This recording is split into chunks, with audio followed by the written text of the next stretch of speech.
Valda dan kali ini gue sudah kedatangan satu bintang tamu yang pastinya udah kalian tunggu-tunggu juga. Siapa lagi kalau bukan Kelvin? Halo, Halo, apa kabar tuh Vin? baik. Baik nih ya, apalagi kan kita juga lagi pandemi. Nah, kalau misalnya mungkin sebelumnya bisa diceritain dulu nih. Tadi perjalanan ke sini aman nggak?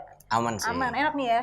Terus Ya. ikutin prokes juga kan. Oke, Kelvin, mungkin bisa dijelaskan dulu juga terhadap teman-teman gamer semua nih yang pada penasaran tentang Kelvin tuh siapa sih dan gimana perannya juga di dunia e-sport.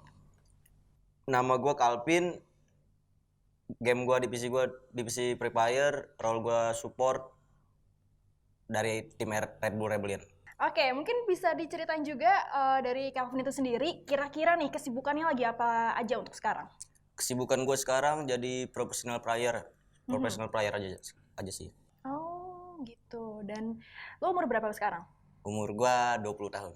Nah, pertama kali nih, lo akhirnya decide untuk ya udahlah, gue masuk aja deh ke dunia games. Itu kenapa tuh?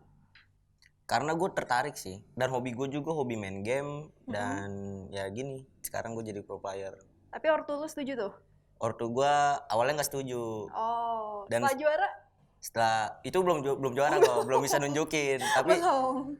dikit-dikit ortu gue mulai setuju, dan pas gue udah dikontrak dan gue udah digaji kan, itu ortu gue udah mulai setuju. Jadi mulai setujunya setelah ada yang mengalir dananya ke orang tua. Ada yang mengalir. Ada kecipratan gitu lah ya intinya. Ada pemasukan. Ada pemasukan lah ya, nggak bakar uang doang.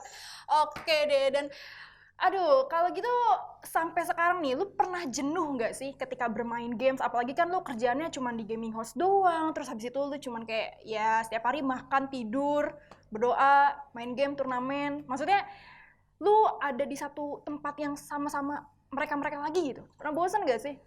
Jenuh sih ada sih, karena kan gue mainnya, rutinitas gue tuh main cuman gitu-gitu doang ya.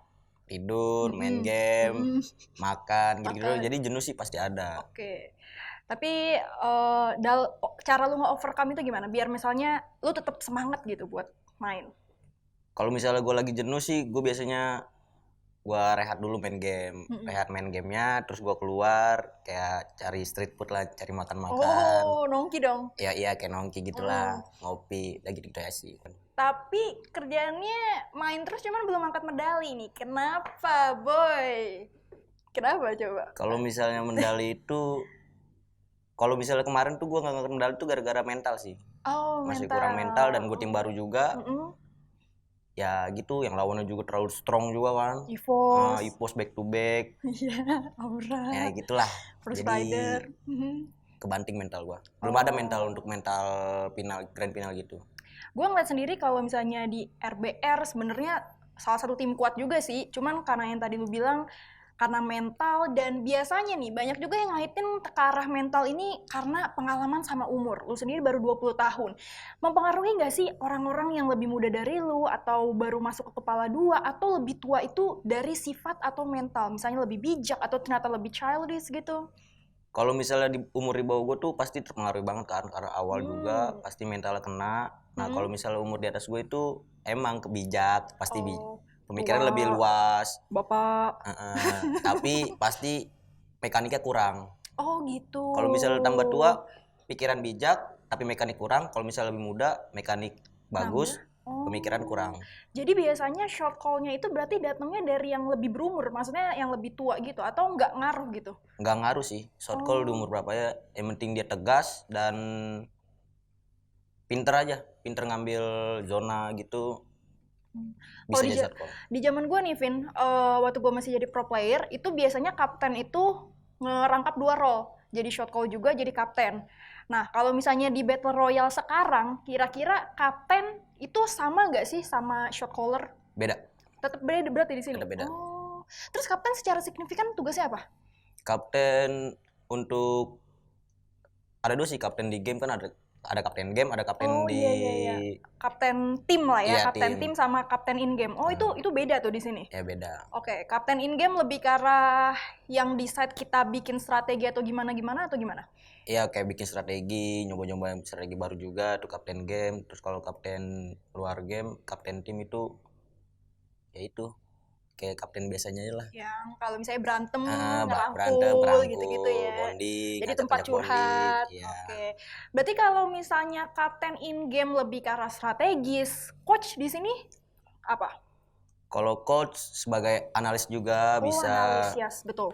Terus bisa juga ngerangkul juga. Gitulah coach. Terus kasih tahu drop zone gitu, terus strategi. Coachnya Rebellion siapa sih sekarang? Bang Pudin. Bang Fudi. Nanti ajak lah, kapan-kapan nongki kita. Boleh. Tapi setelah COVID ya? Iya, Setelah pastinya COVID. sih. Iya, jadi seseru itu ternyata ya dunia games, dan yang menarik juga ternyata dari sekelas pro player sekarang sudah berkembang banget. Mungkin pas awal-awal zaman gue nih, pro player itu masih kayak semuanya serba online karena belum ada sponsor yang provide untuk rumah, untuk GH. Itu zaman gue tuh semua harus modal dari kita. Sekarang udah enak ya, HP bisa dipinjemin, bener gak? Benar. Dimodalin. Bener juga. Tapi nanti dibalikin kan? Kalau misalnya tergantung manajemen masing-masing. Kalau lu yang mana? Dibalikin apa enggak? Gue enggak. Oh, udah juara soalnya. Jadi hak milik. Oke, siap. ROG gak? Bener gak? Benar. Oke, mantap. Oke, kira-kira itu aja nih gamers untuk ke Kelvin. Selanjutnya kita juga masih ada satu narasumber lagi dari POV yang berbeda tentang dunia e-sport. Jadi jangan kemana-mana.